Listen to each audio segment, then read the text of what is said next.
You seem to me to be a guy with a passionate about things. Where did it start, that passion? Was as from your father as a kid, and also the hunger to win? There's something, maybe you can call it stupid, inside me, that when I go for a jog with a friend, for example, I have the feeling I always need to be one step ahead. It's silly, because I have the feeling when we turn around, I have to go a little bit further than him and then turn around, so that at the end of the run I can say I traveled further than you. Yeah.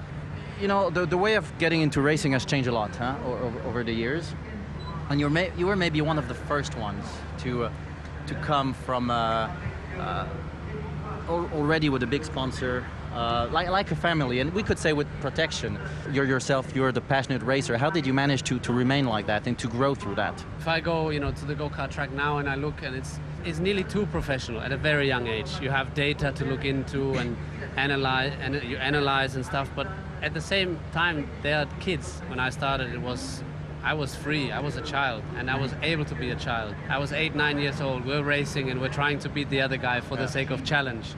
But then, once we'd done that, we went together with the other guys, into the dirt and played toy cars, and we were just kids. They pushed the kids a bit too much at a very young age of 8, 9, 10. So in this regard, I'm very happy that I was one of the last. But then equally, like you say, you mentioned protection, you had a network of people around you.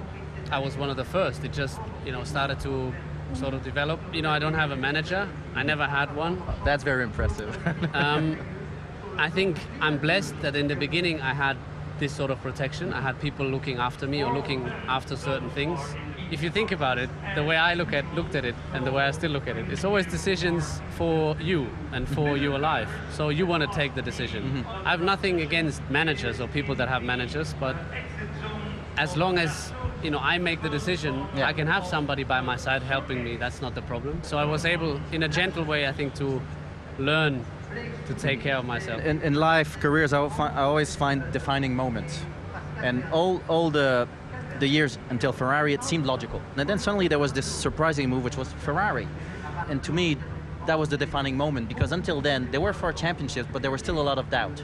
Where, but he's with Red Bull, it's the family, it's easy, it's protected.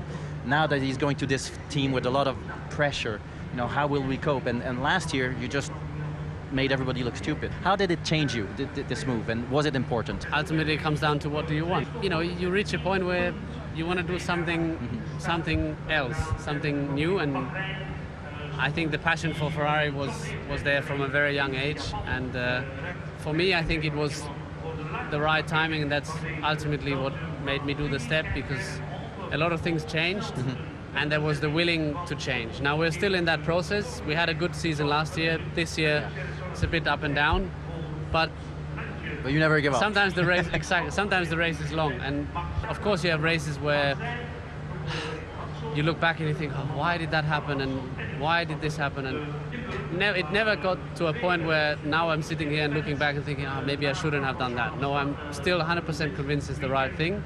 Need to be fair as well, to give us a certain amount of time to put the people in place and to really get the project going. Okay. Because ultimately what we want is not win one race. That's not what I want. I want to win many races.